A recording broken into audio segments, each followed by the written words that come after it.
I'm Jocelyn Gascon and I will be reporting nursing process. So there are three prioritized nursing problem lists. First is deficient fluid volume. Second is activity intolerance. And the last one is risk for falls. So let's come to the first problem, which is deficient fluid volume. So the subjective cues is patient verbalize, dinudugo ako ng mahigit 9 na taon na, nakakagamit ako ng 4 na pads sa isang araw sa 2 linggo kung menstruation. Tinanggihan ko magpa-blood transfusion dahil naniniwala akong sagrado ang dugo base sa relihiyon namin. Also, this is the objective cues. Decrease urine output less than 30 ml per hour. Decrease skin turgor. Decrease venous filling pressure. Dry mucous membranes. Sudden weight loss. Tachycardia. Weak rapid heart rate. Dry skin, thirst, weakness, and vital signs. Blood pressure, which is 130/70. Temperature is 36.5 Celsius, and pulse rate is 110 beats per minute, and RR is 22, and the oxygen saturation is 95. So, nursing diagnosis. Deficient fluid volume related to blood loss as evidenced by vaginal bleeding for 9 years. Decreased hemoglobin and hematocrit result. So the rationale is that decreased intravascular, interstitial, and or intracellular fluid. This refers to dehydration, water lost alone without change in sodium. So our NOC is fluid balance. Short-term goal is after 8 hours of nursing intervention, the patient will be able to demonstrate measures that can be taken to prevent fluid volume loss. And the long-term goal is before discharge, the patient will be able to describe symptoms that indicate the need to consult with healthcare provider. So for our NIC, fluid management. So these are the independent interventions. First is assess color and amount of urine. Report urine output less than 30 ml per hour for 2 consecutive hours. So, to assess for changes in urine color, if concentrated, it denotes fluid deficit. Next is encourage patient to drink prescribed amount of fluid because oral fluid replacement is indicated for mild fluid deficit and is cost-effective method for replacement treatment. Next, also monitor active fluid loss and vital signs because a decrease in circulating blood volume can cause hypotension and tachycardia. And also alteration in heart rate is a compensatory mechanism to maintain cardiac output. Also, a febrile state decreases body fluids through perspiration and increased respiration. Usually, the pulse is weak and may be irregular if electrolyte imbalance also occur. Next is also to provide comfortable environment by covering patient with light sheets to prevent drop situations where patient can experience overheating that may result to further fluid loss. Also, assist with position changes because gently repositioning patient from a supine to sitting, standing position can reduce the risk for orthostatic blood pressure changes. Next is maintain IV flow rate is because it prevents fluid overload. Next is also emphasize importance of oral hygiene because fluid deficit cause a dry, sticky mouth, and attention to mouth care promotes interest in drinking and reduces discomfort of dry mucous membrane. Also, emphasize the relevance of maintaining proper nutrition and hydration because increasing the patient level will assist in preventing and managing the problem. Next is also to educate patient about possible cause and effect of fluid loss or decreased fluid intake. It is to let the patient be educated and gain knowledge to aid in her plan of care. So these are the dependent nursing interventions. First is also to administer Hemarate FE 1 tab per day as prescribed. Because it is a nutritional supplement for the prevention and treatment of FE treatment, anemia, and vitamin B complex deficiency. Next is also administer erythropoietin or EPO, alpha 10 units sub-Q 2 times a week as prescribed. Because it is a prime regulator of red blood production and promote the development of red blood cells and initiate the synthesis of hemoglobin, the molecules within the red blood cells that transport oxygen. Also, administer vitamin C or ascorbic acid, 500 milligrams 1 tab per day as prescribed. Vitamin C is a water-soluble vitamin that supports normal growth and development and helps the body to absorb iron. Next is administer Gaviscon 1 tab a day as prescribed.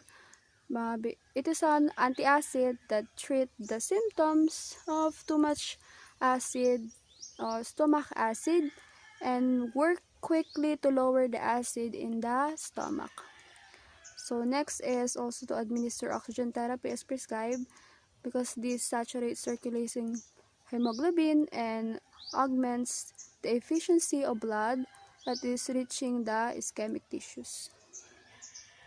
So for evaluation on short-term goal met. After 8 hours of nursing intervention, the patient was able to demonstrate measures that can be taken to prevent fluid volume loss. For long-term goal naman, goal not met because the patient was not able to describe the symptoms that indicate the need to consult with the healthcare provider. Next, problem number 2, activity intolerance. So the subjective cue is hindi ako masyadong makagalaw kasi may oxygen ako sa ilong at anemic din ako kaya nangihina ang katawan ko as verbalized by the client. So these are the objective cues. First is weakness observed, shortness of breath and dyspnea observed, slow movement noted, needs assistance upon changing movement, use assistive devices like with wheelchair, and vital signs, blood pressure 130/70, temperature 36.5 Celsius, and pulse rate is 110 beats per minute, and respiration is 22, and the oxygen saturation is 95.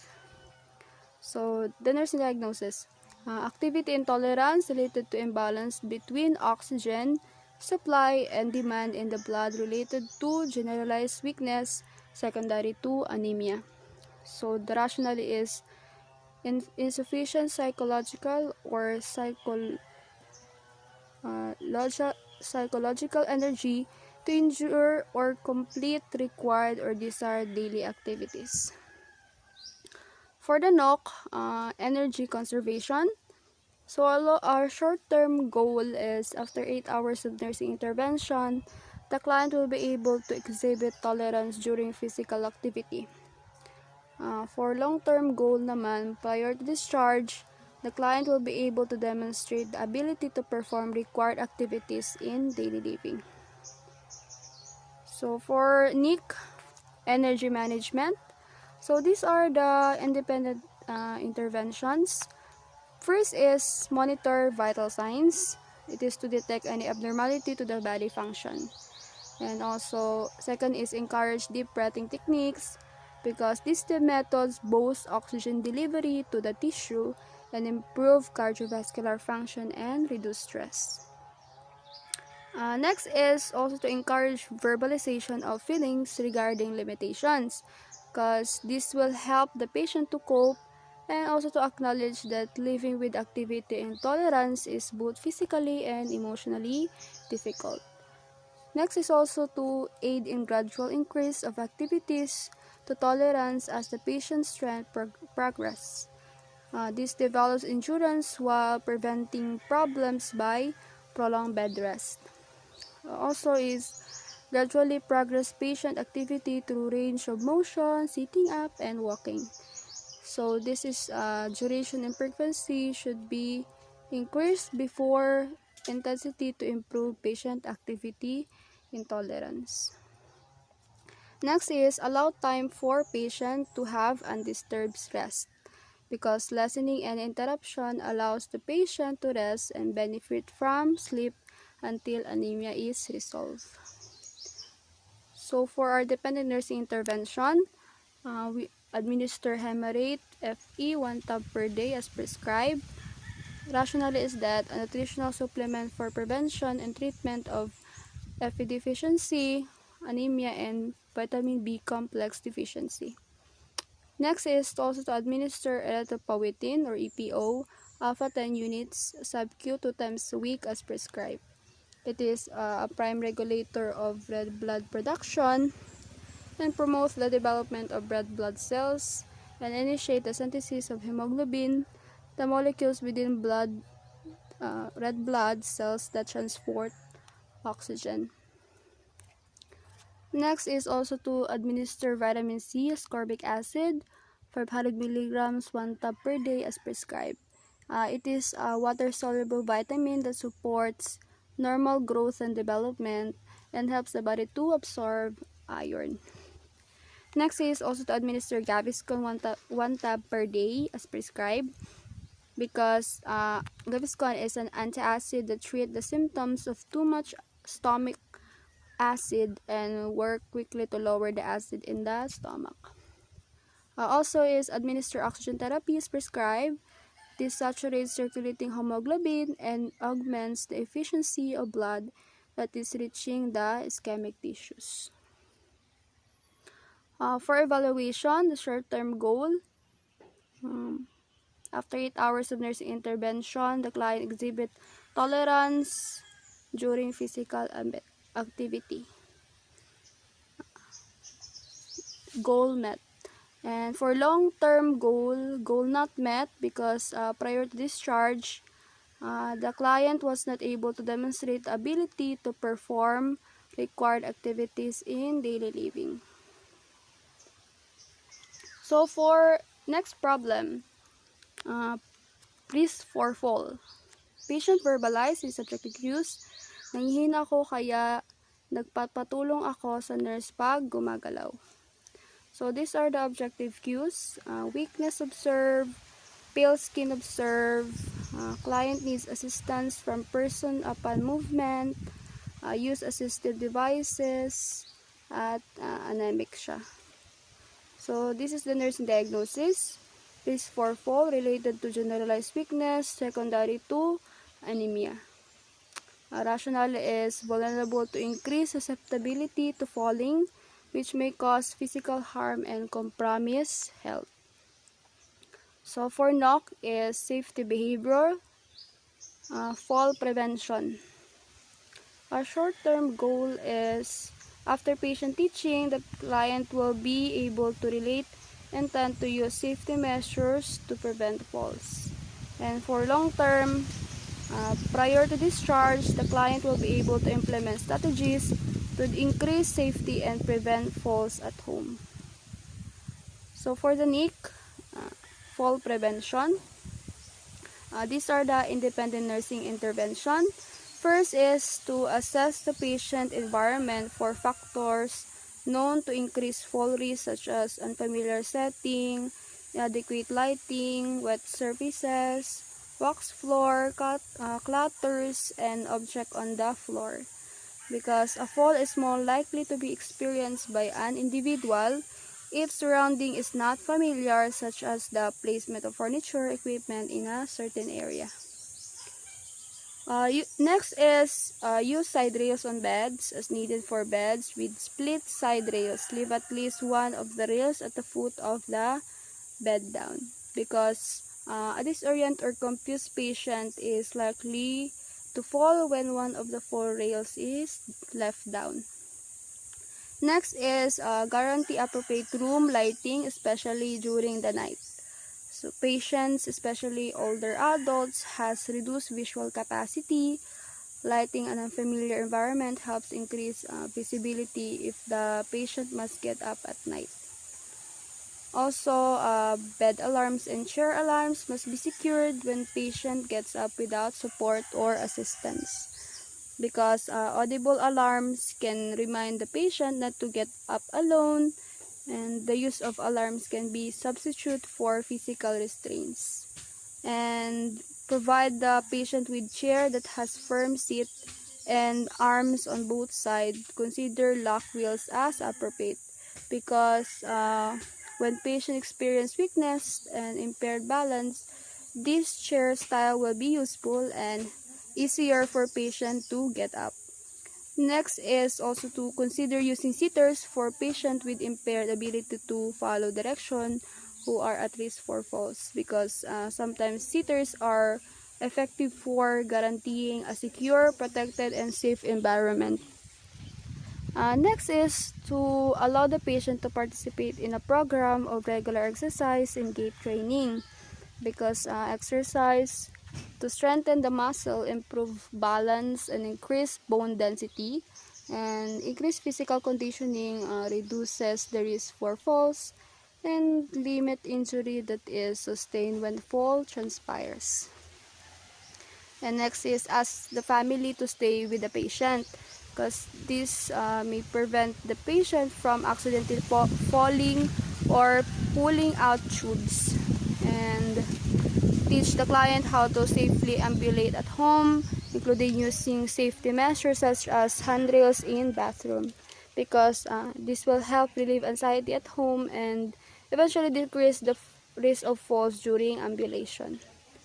So these are the dependent nursing intervention. First, administer Hemorrhate FE 1 tab per day as prescribed, because this is a nutritional supplement for the prevention and treatment of Fe deficiency anemia and vitamin B complex deficiency. And administer erythropoietin or EPO alpha 10 units sub-Q 2 times a week as prescribed. And also, because it is a prime regulator of red blood production, promote the development of red blood cells and initiate the synthesis of hemoglobin, the molecules within the red blood cells that support oxygen. Next is administer vitamin C or ascorbic acid 5 milligrams 1 tab per day as prescribed, because vitamin C is a water soluble within that supports normal growth and development and helps the body to absorb iron. And also administer Gaviscon 1 tab per day as prescribed, because Gaviscon is an antacid that treats the symptoms of too much stomach acid and work quickly to lower the acid in the stomach. And also administer oxygen therapy as prescribed. This saturates circulating hemoglobin and augments the efficiency of blood as it's reaching the ischemic tissues. So for our evaluation, short-term goal not met, because after 8 hours of nurse intervention, client was not able to relate intent to use safety measure to prevent falls. And long-term goal partially met, because prior to discharge, client was only able to verbalize implementation of strategies to increase safety and prevent falls at home. So these are all the nursing process, and thank you for listening.